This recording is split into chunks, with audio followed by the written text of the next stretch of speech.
The Akagi was more than just a ship. She was the pride of the Imperial Japanese Navy, a floating fortress of steel and aviation that projected power across the Pacific. Sleek, fast, and deadly, Akagi helped reshape naval warfare forever, but her story is also one of ambition, adaptation, and ultimately destruction. The name Akagi means Red Castle, and like many of Japan's great war machines, her legacy began long before the first shots of World War II were fired. Originally conceived as a battlecruiser under the 88 Fleet Plan, Akagi was laid down in 1920 as part of Japan's drive to build a navy equal to any in the world. But the landscape of naval warfare was already shifting. The Washington Naval Treaty of 1922, designed to prevent another arms race, placed strict limits on battleships and battlecruisers, yet it offered a loophole. Ships already under construction could be converted into aircraft carriers. Japan seized the opportunity. Akagi's battlecruiser hull was repurposed into an aircraft carrier, one of the first in the world. By 1927, she entered service as a full-fledged carrier, joining the new era of naval aviation alongside ships like the British HMS Furious and the American USS Langley. But Akagi was not a typical carrier. She had three flight decks stacked like steps, an unusual design meant to allow simultaneous takeoffs and landings. In practice, it proved inefficient, so in the 1930s, she underwent a massive reconstruction. The rebuild gave Akagi her iconic silhouette, a single, full-length flight deck, nearly 850 feet long, offset island structure on the port side, and three hangar decks below to store and maintain aircraft. She could carry over 60 planes, including Mitsubishi A6M0 fighters, Aichi D-3A dive bombers, and Nakajima B-5N torpedo bombers. With a top speed of 31 knots and a displacement of over 36,000 tons fully loaded, she was fast, heavily armed, and lethal. Akagi became the flagship of the First Air Fleet, Japan's elite carrier strike force known as the Kido Butai, and it was under this banner that Akagi would make her mark on history. On the morning of December 7th, 1941, the skies over Pearl Harbor erupted in chaos. Aircraft bearing the red circle of the rising sun roared in low over Battleship Row, releasing bombs, torpedoes, and machine gun fire in a surprise assault that would plunge the United States into war. The attack was launched from six Japanese carriers, Akagi among them. From her deck, the first wave of planes launched in total silence before dawn. She carried Vice Admiral Chuichi Nagamo, the overall commander of the operation. Her aircraft led the way. Torpedo bombers heading for the battleships anchored in the harbor, dive bombers targeting airfields, and Zeros escorting them all. The results were devastating. In less than 2 hours, the Japanese had crippled or sunk eight U.S. battleships, destroyed hundreds of aircraft, and killed over 2,400 Americans. The American Pacific Fleet had been struck at anchor. The world would never be the same again. Back aboard Akagi, the mood was triumphant. The attack had gone off almost perfectly, and for a moment Japan believed it had secured dominance over the Pacific. But not every target had been hit. The American aircraft carriers, Enterprise, Lexington, and Saratoga, were all out at sea. They had escaped destruction. Still, Akagi returned home a hero. She had helped carry out one of the most famous military strikes in naval history. Her flight deck, once bathed in red sunrise light, now symbolized the reach and precision of the Japanese Empire. But Pearl Harbor was just the beginning. Akagi would sail again to the Philippines, to the Dutch East Indies, to the Indian Ocean. She would dominate early battles and support sweeping advances across Asia. For 6 months, Japan's carrier force was unstoppable, and then came Midway. By June of 1942, the Akagi had become the beating heart of the Imperial Japanese Navy's carrier strike force. She had helped launch Japan's surprise assault on Pearl Harbor, supported attacks across the Pacific, and stood at the center of Japan's early dominance at sea. But now, the tide was about to turn, and Akagi would be at the center of one of the most dramatic reversals in military history. The Battle of Midway was Japan's bold attempt to destroy what remained of the U.S. Pacific Fleet and secure complete control over the Pacific Ocean.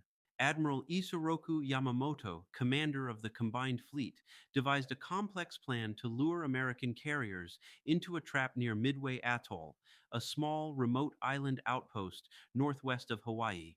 Akagi, again serving as flagship under Vice Admiral Chuichi Nagumo, sailed as part of the powerful Kido Butai, Four fleet carriers, Akagi, Kaga, Soryu, and Hiryu. Together, they carried over 230 aircraft and some of the most experienced pilots in the world. On paper, the odds favored Japan. The plan called for a surprise strike on Midway itself, followed by a swift engagement with any American carriers that responded. But unknown to the Japanese, the Americans had broken their naval code. U.S. cryptanalysts had deciphered key elements of the Japanese plan, including the date and location of the attack.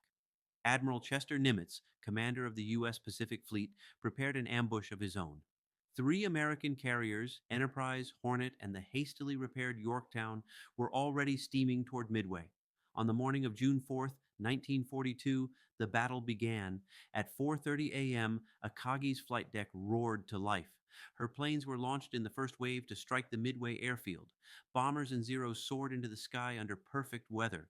The attack on Midway caused significant damage but failed to completely destroy American air power. Then came the first of many critical decisions.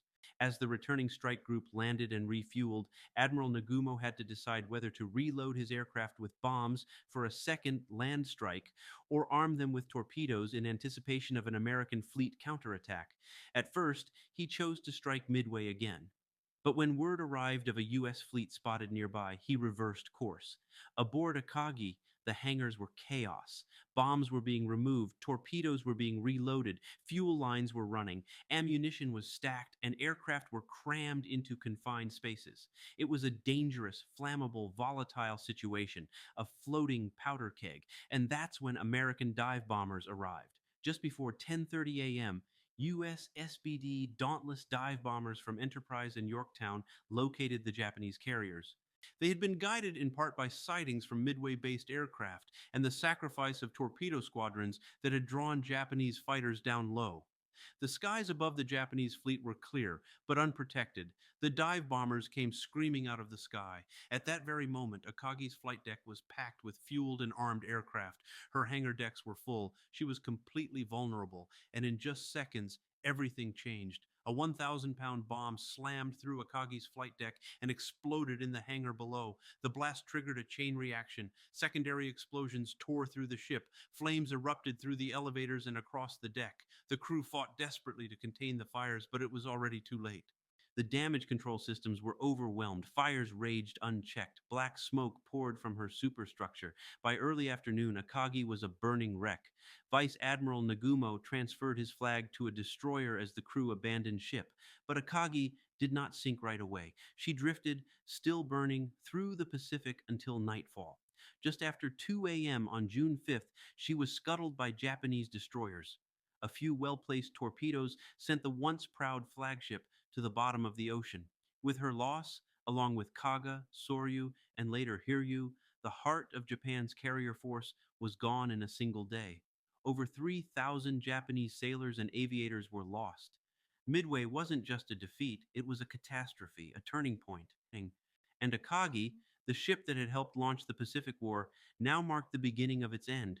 The sinking of Akagi wasn't just the loss of a ship, it was the loss of a symbol, a floating embodiment of Japan's naval ambition, tactical confidence, and striking power. When she slipped beneath the waves of the Pacific in the early morning hours of June 5th, 1942, she took with her not just men and steel, but momentum. The momentum that had driven Japan across the Pacific since Pearl Harbor. The momentum that now at Midway came to a screeching halt.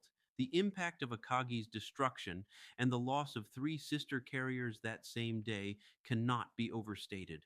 In just a few hours, the Imperial Japanese Navy lost over 200 aircraft and the majority of its elite naval aviators, pilots and crewmen who had been handpicked, battle tested, and irreplaceable. These were the same men who had executed the Pearl Harbor attack with precision and confidence. Now they were gone. Japan could replace ships, it could build more hulls, but it couldn't replace experience. The years of training it took to turn a carrier air group into an effective strike force were now scattered across the Pacific in smoking craters and twisted wreckage. In the months that followed Midway, Japan would put on a brave face. Propaganda downplayed the loss. New carriers would be constructed, but the truth was undeniable. Japan was now on the defensive. It would never again field a carrier strike force of the same strength or skill as the Kido Butai. The hunter had become the hunted. Akagi's loss also exposed a critical weakness in Japanese carrier design. Hangars packed with armed aircraft with little fireproofing and poor compartmentalization. Her design, optimized for offensive power, became her vulnerability in defense. It was a lesson in the unforgiving nature of naval aviation. When a carrier is caught exposed, the results are catastrophic. The United States, having struck a decisive blow, seized the initiative. From Midway onward, the U.S. Navy's industrial might came to bear. Carrier after carrier was launched, pilot training was expanded, doctrine improved. And in battle after battle, from the Solomons to the Philippine Sea, the balance of power continued to shift, but Akagi would always remain the defining moment of that turning point. The flagship that launched Pearl Harbor and then paid the price at Midway. For decades after the war, Akagi was remembered through grainy photos, survivor accounts, and black and white battle maps. Her final moments were recorded in war diaries and after action reports, but her wreck, like so many others, was lost to the depths of the Pacific. That changed in 2019. A team from the research vessel Petrel, led by the late Paul Allen's undersea exploration group, announced they had located the wreck of Akagi on the ocean floor over 16,000 feet deep in the waters near Midway Atoll. Using remotely operated vehicles and sonar imaging, they captured haunting images of the once great carrier, now a silent ruin. Her hull was mostly intact, resting upright in the silt. Her flight deck, shattered and twisted, still bore traces of the battle. The damage from the dive bomber strike was visible. The blast that had turned her hangars into a firestorm. For decades, Akagi had existed only in memory. Now she was seen again, not as a warship, but as a grave, a relic of one of the most decisive battles in naval history. The discovery brought closure to historians, veterans, and families. It confirmed long debated details. It gave researchers new insight into how the carrier burned, sank, and rested. And it reminded the world of the cost of war, not in statistics, but in steel and silence. Today, the name Akagi still carries weight. She was the flagship of an empire at its height. She represented the future of naval warfare, then became its cautionary tale. Her rise was swift, her fall dramatic, her legacy enduring. And beneath the waves, where sunlight fades and history sleeps, she remains.